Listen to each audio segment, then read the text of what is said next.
Hey there, Scorpio.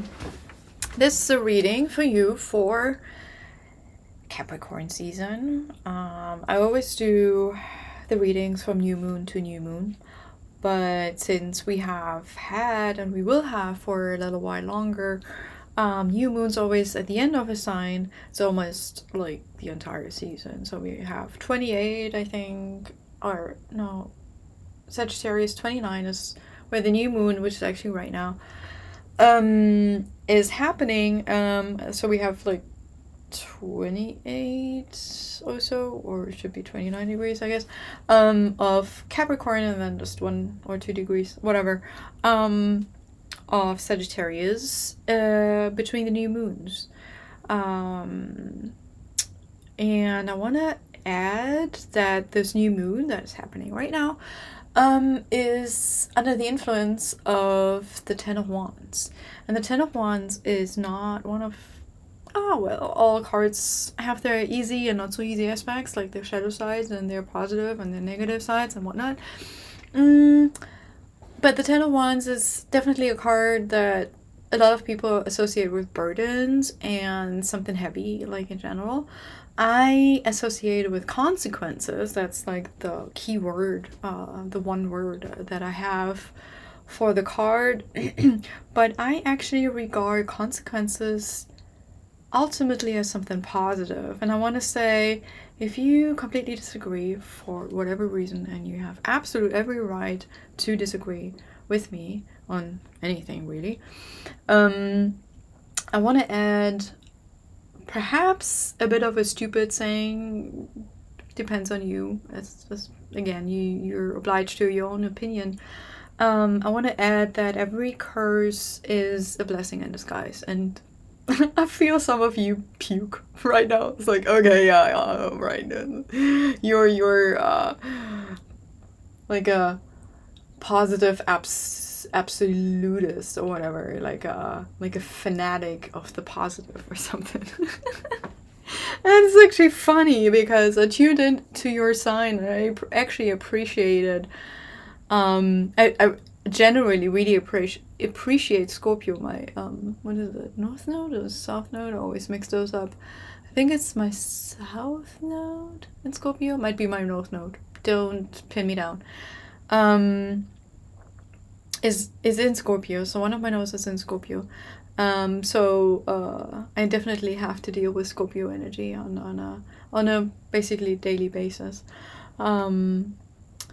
So, and what I really appreciate about Scorpio is the honesty. It's really the, well, let's just talk. How do you say it in English? Let's just quit the bullshit. Let's just go straight down to the pudding or whatever. I like it. But I felt a harshness or something before I started the recording, when I already tuned into the reading, into your energy. And I had kind of thought to use the, what is it called again? The Aleister Crowley deck, the Thoth deck. But that's a very heavy energy. And so instead I opted for, I actually don't remember the name, but it's absolutely stunning. For this deck, which is by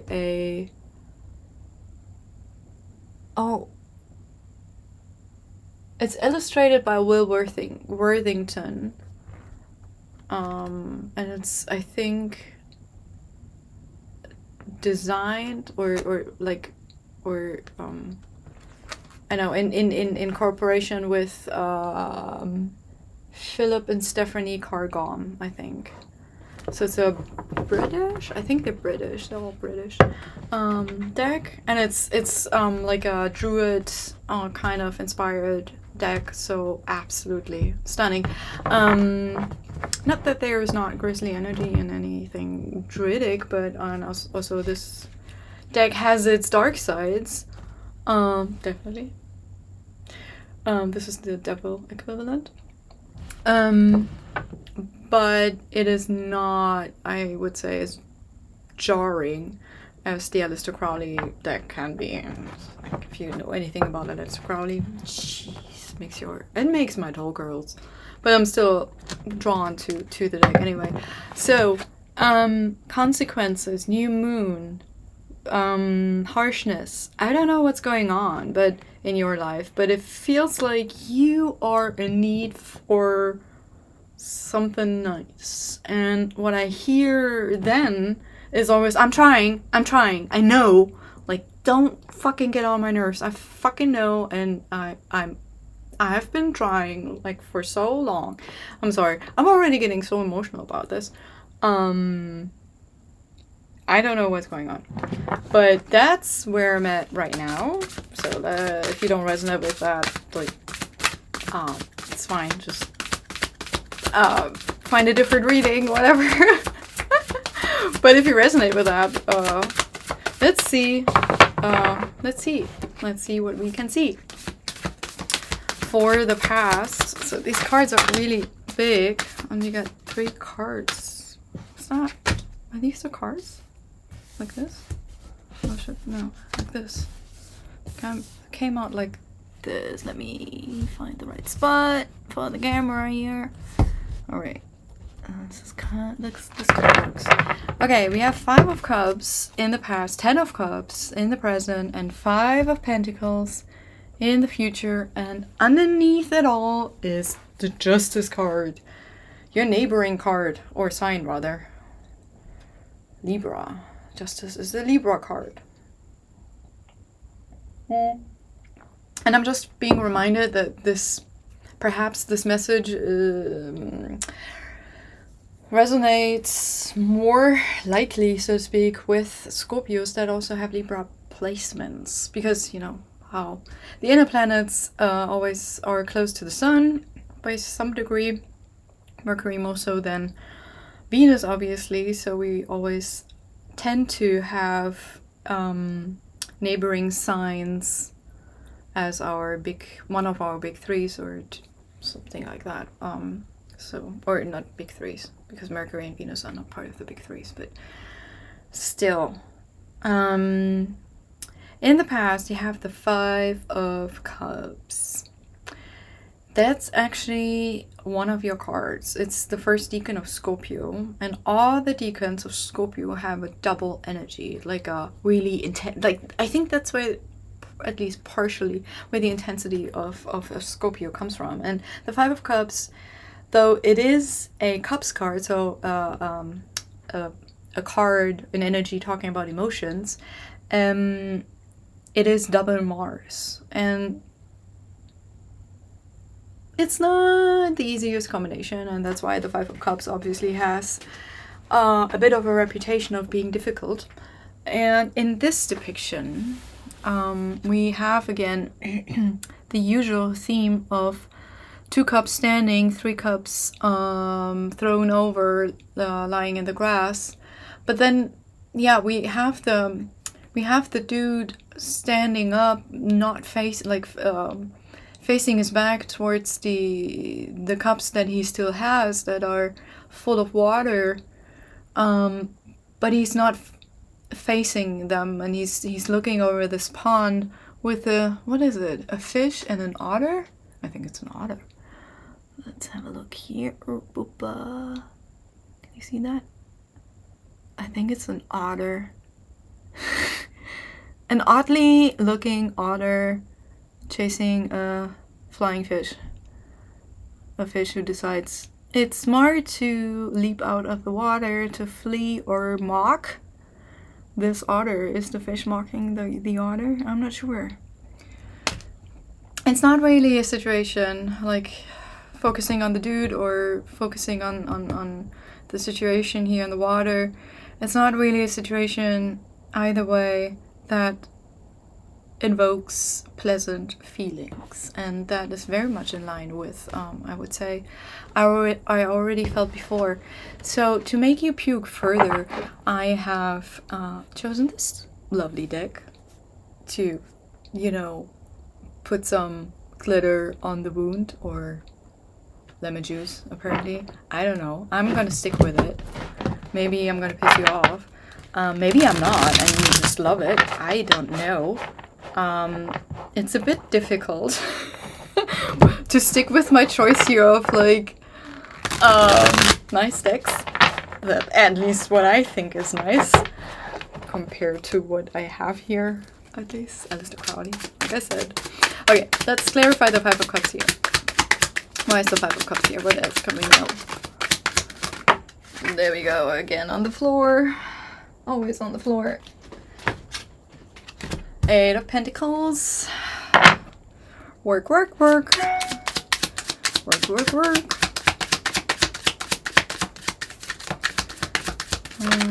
Can we know more, please? Can we know more? Yep, we can. That is the Knight of Pentacles, and we also have... Oh, sorry, that's the Page, and this is the Knight. Interesting. Knave. Yeah. I actually like to call them the Pages princesses, because I think they have a feminine energy about them. And the Princess of Cups, or the Page of Cups, is I think the most innocent card. Although, yeah. Well, the most innocent card is perhaps the Page of Wands, but it's directly followed by the Page of Cups. I would say the Page of Cups is the more obvious choice. The Page of Wands is a bit more out there, like hard to grasp, because it's wands. It's like wands are not even created yet; they're just emanated. And Cups is the first suit that is created, and then comes Swords, and then comes Pentacles.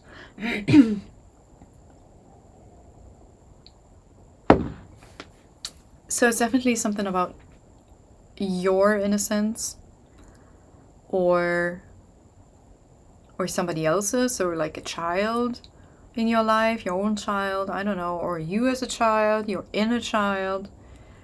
Could be a lot of things here. And the Eight of Pentacles is something like you obviously worked on it for a long time. You could have been working on reestablishing or refining your innocence. Because one of the issues that I ran into in my life is definitely that I had to reclaim my own innocence, and it took me quite a while, and I'm still doing that. But I found it very rewarding to do that, to do this inner work. Which doesn't mean that you are pleasing your inner child all the time, or like so that you become more like your inner child on the outside. It's not really that, because then you kind of lose your maturity. And I think that you can be a mature man or woman in these times and still be innocent on the inside, but also show it, like, and become vulnerable. Obviously very important for being a woman, a feminine woman, that is, if you choose to be a feminine woman, but also as a man, to be able to show vulnerability when it is appropriate, or when we think or feel it is. Yeah, I would like to know a bit more about this. What is it that we are looking at it right now? Why is it that we're looking at it right now, from this angle, from this point in time? Why is this important right now? Why is the innocence, the work on the innocence, important right now? There we go. Queen of Cups. Well, that's a bit obvious. Where is it? Well, Queen of Cups is Cancer. Like your cardinal fellow sister. Sister in cups, so to speak.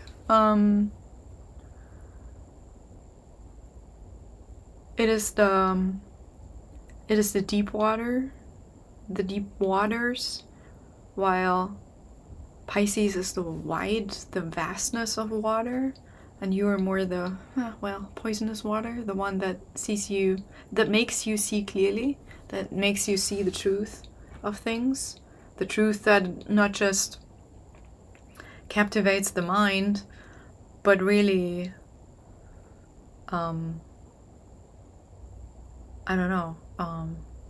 transforms you or something. Yeah, transforms you, like like a shamanic journey does, where the shaman also consumes a poison and then creates the counter. What's the word? Counter poison? No, counter medicine inside of his or her own body. Sorry.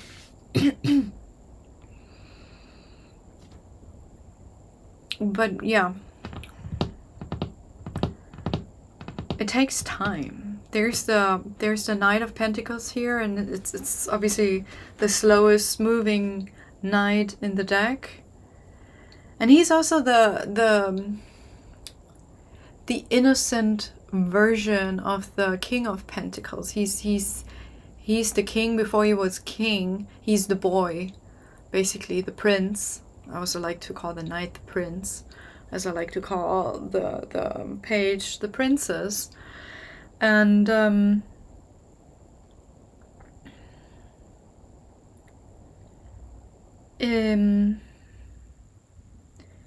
maybe this is about a boy. Maybe this is not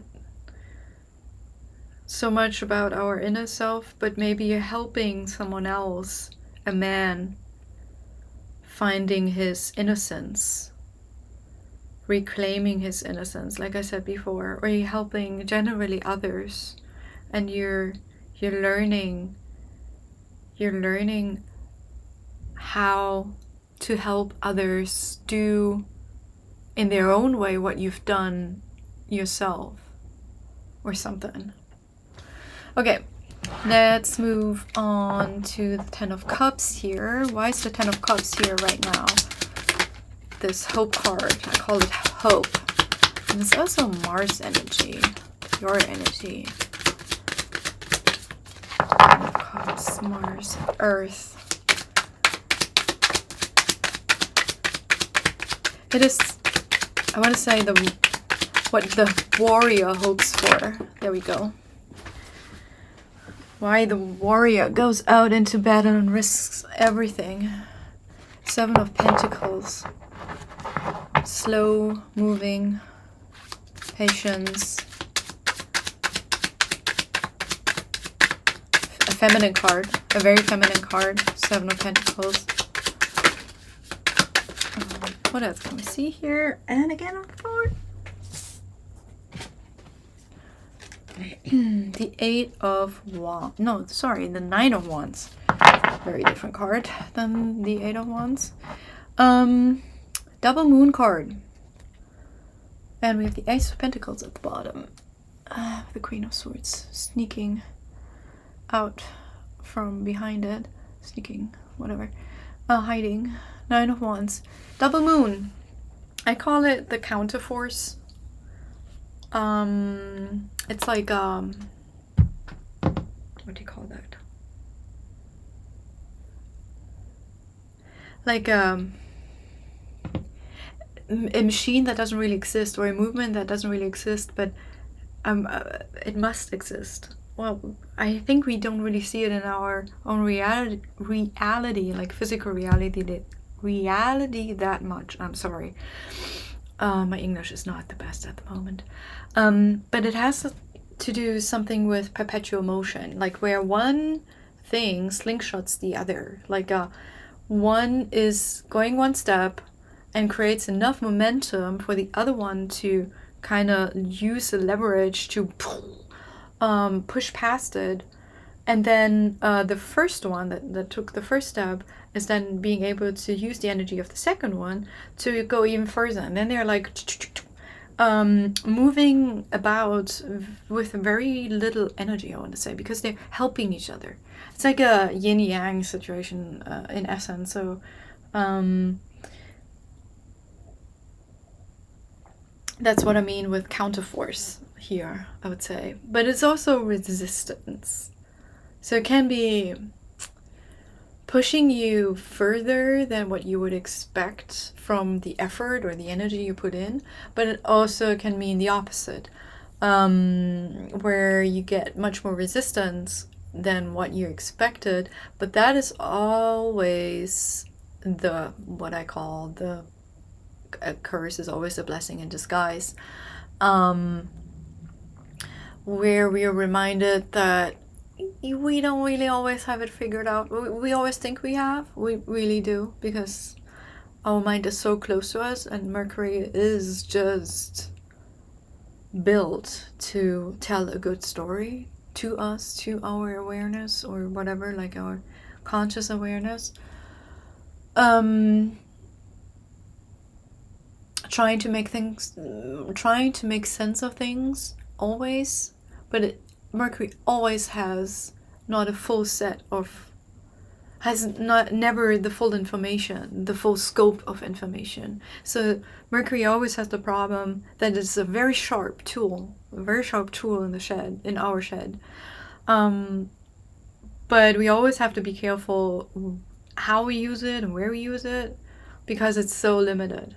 It's like a expert or a speciality tool kind of thing. I don't know. And when it's in the right situation at the right point, it's amazing. And if it's not, it completely sucks. Kind of like that.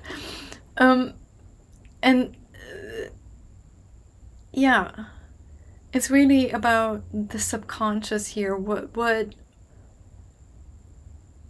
if there's,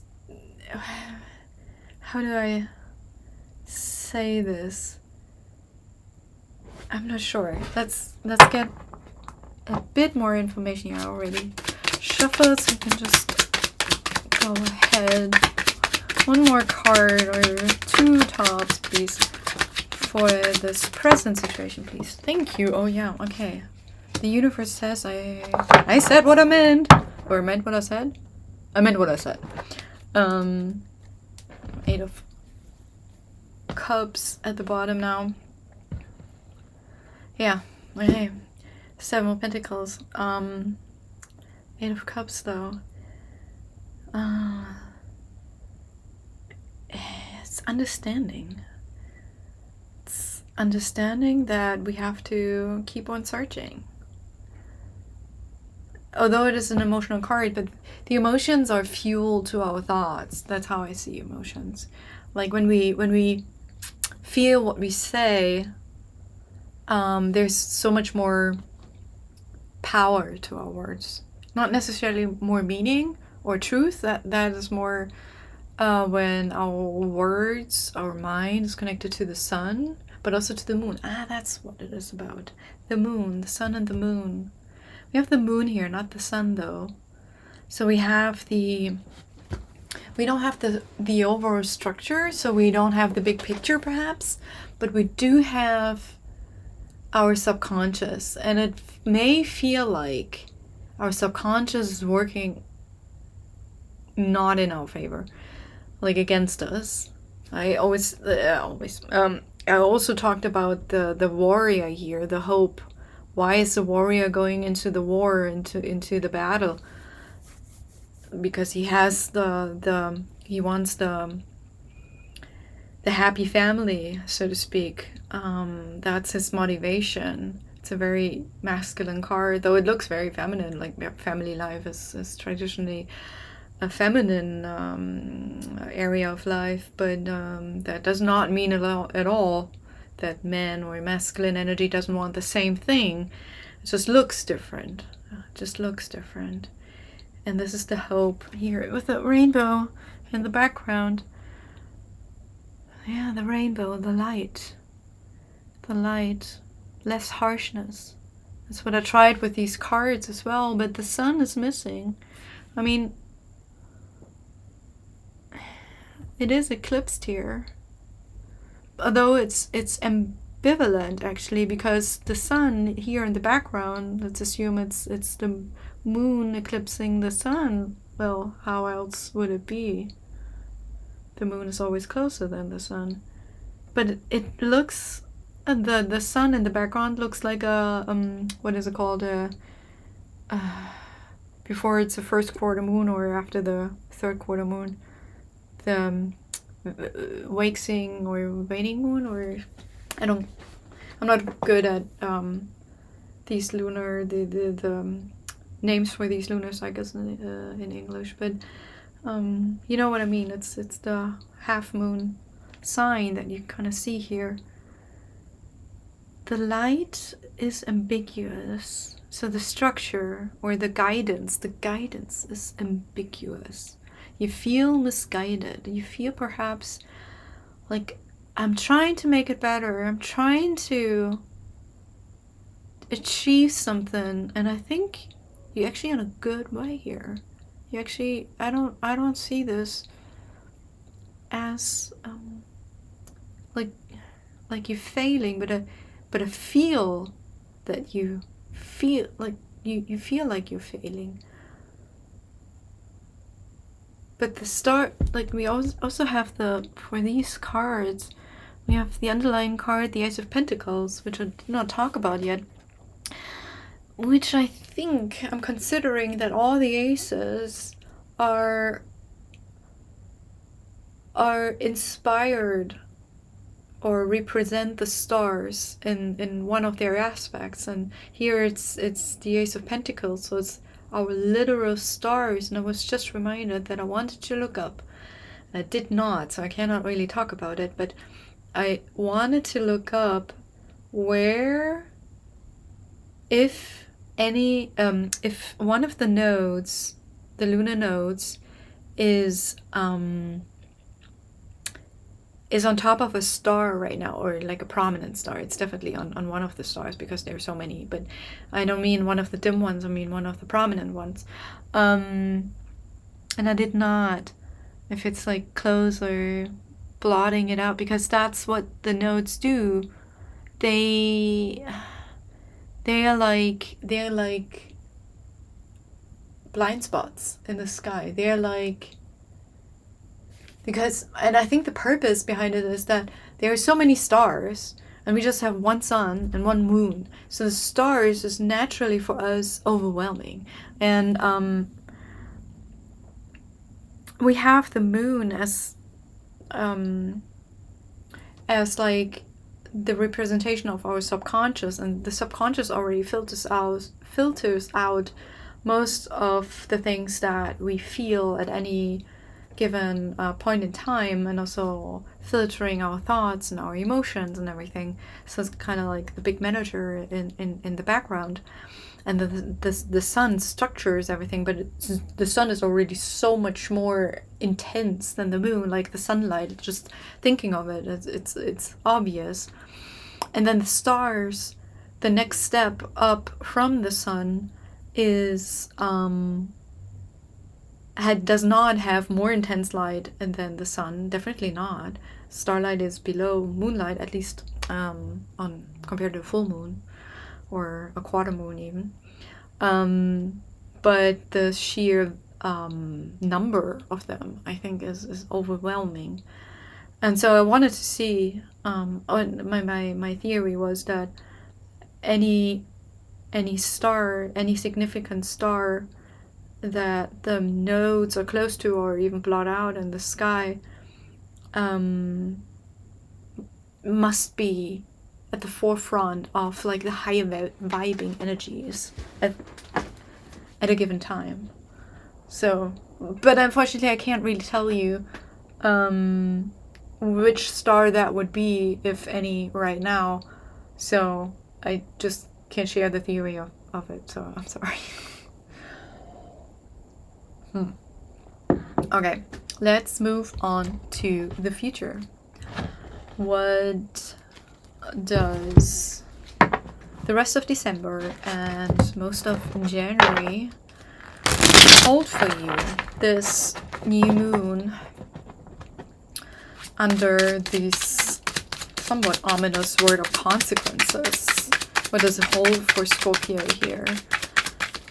In most of Capricorn season, essentially all of Capricorn season. The Five of Pentacles here. Yes, thank you. We have the Emperor. More Mars energy. More you. Well, that's nice. You are in your own future. Look at that. Who would have thought? But then again, it's Aries, not really Mars. But then again, Aries and Scorpio are connected, like Libra and Taurus are, and Cancer and Pisces. Or Cancer and Pisces? No. Well, they are connected, but... Why did I say that? Cancer and Pisces? I mean, they're all water with you. They're the water triangle, and we had a pretty significant water triangle, I don't know, 1 or 2 weeks ago. I'm probably saying that because Jupiter is in Cancer, and Jupiter is associated with Pisces. But how's that relevant right now for you, Scorpio? Maybe it was just a miswording, my brain being weird, I don't know. Yeah, that's weird. Okay. So you are there, your planet. That's what I said before, not you, but your planet, Mars. Here it is, Tower. That's kind of odd. You know, so, like, these miswordings are no coincidence. I should just trust myself more. Maybe you should trust yourself more. And then also Nine of Pentacles. Nine of Pentacles is a Virgo card. Mercury, also Moon. Moon? Is it Moon? Yeah, it's a 9 card. It's definitely Moon. But also Venus. And then we have again Justice at the bottom. Look at that. Is that a... No, she's... Oh, what do you call that? Like, she's wearing, or not wearing, holding a sword. That's kind of traditional, but she's also holding some funny looking scales. Somewhat funny. I think it's funny. There's also another sword behind her with a Princess of Swords, the Page of Swords. And then she's holding something I would call a Lombard. Lombard in German. Maybe it's, I don't know if Lombard is a word in English. I'm just trying. I'm pushing my German into English, which can work very well, and sometimes absolutely doesn't. Okay, whatever that weapon is called, why ever I'm drawn to that weapon. Are you into role playing? I don't know. Yeah. So the future holds something. How do I say that? Something where you might need to have some prudence. That's what I'll call this card. Like some... I don't want to say be careful where you tread, but be aware of what you do. Be aware of what's going on around you. Some masculine energy. I don't know if I would say perhaps the masculine energy is impressing on you more so than you are in the masculine energy. That would be my guess. Yeah, because these are more masculine energies, and the minor arcana are for me more what you can do, and the major arcana are more what is happening to you, or what is an outside force, like something bigger than us, bigger than you. And the Nine of Pentacles is more what you can do, and it's a Moon and a Venus card, and Venus is obviously feminine, Moon is neutral. So I think you should just, not that I'm really telling you what to do, but I think you probably would do better if you just keep on doing what you're doing. Like, it might not look good in your eyes. It certainly doesn't feel good, but it doesn't mean that you're running or walking or crawling or whatever in the wrong direction. You're certainly not running away from yourself. I don't think... Nah. There probably are Scorpios who are running away from themselves, but you're not one of those. You would not be here if you were. And if you are, then you're learning how to face yourself. That's for sure.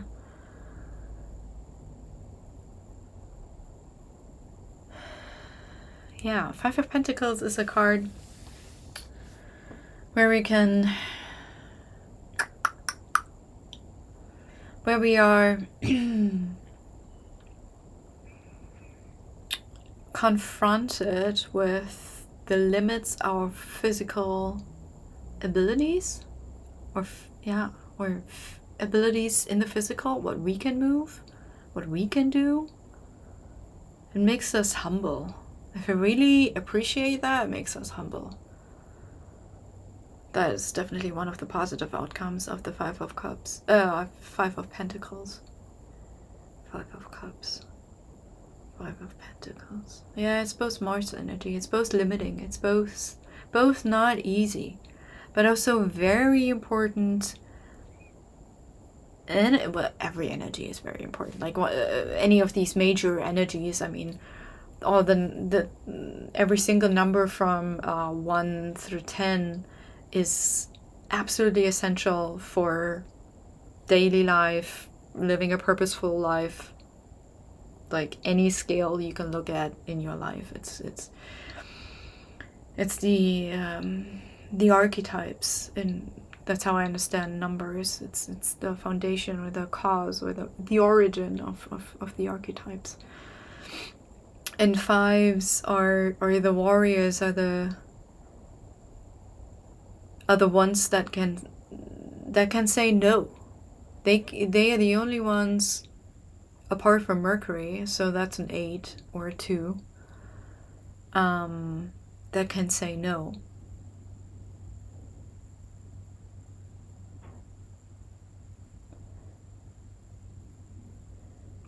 And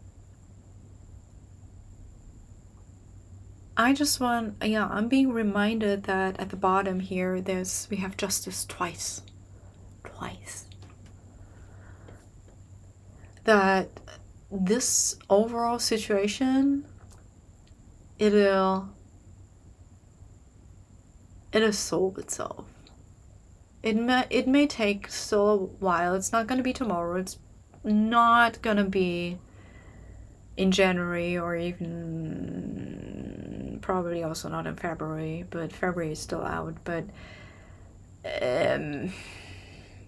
justice will prevail. Justice will come. Probably not in the way that you want, because that I think that is the problem here. The emotional attachment that Scorpio just tends to have, but also that Scorpio is here to kind of solve this riddle. How can I be such an emotional being in a way, yet also striving for truth and being able to really say no to myself, to parts of myself that are very important to me, not just to other people, but Scorpio can really also deny themselves a lot of things for truth-seeking purposes, but also just as a general inclination, I would say. And there's a purpose behind it, because you are the ones that take the poison to make medicine. And you're making some medicine that's going to help others with their innocence. Because that's what we see, is what we saw here in the past. That's clear. I just noticed that not upside down, what's the word? It's reversed. Let me just fix that so you can just have a look. And oh no. At the cards. Let's reverse that. In the right way around. Once. Oh yeah, of course that doesn't work. Because okay, sorry for the what's that? You being involved in the general setup of my little reading here, a little more intimately and in detail than I had anticipated, but I didn't notice that was like mirrored and everything. Yeah, I don't think I have anything else here. The reading did not turn out as uplifting as I was hoping, because the situation is a bit more dire than I first anticipated or felt. But that's how life is sometimes. It just, when you think it can't get worse, then you like, life, no, just don't do it. And it's like, gives you another downer or something. It just happens. We've all been there to some degree. And we know that at some point the seemingly, what's the word? The phrase bad string of luck or something. Bad streak of luck, that's what it is. Has to end. Like naturally it has to end, and it will. Justice clearly says that here. So trust in your fellow neighboring sign, that she will swoop in at some point. Venusian Libra, and on her airy horse, whatever, her air dragon, and will upright things. Okay, that's what I have for you today, and have a happy Capricorn season. Bye bye.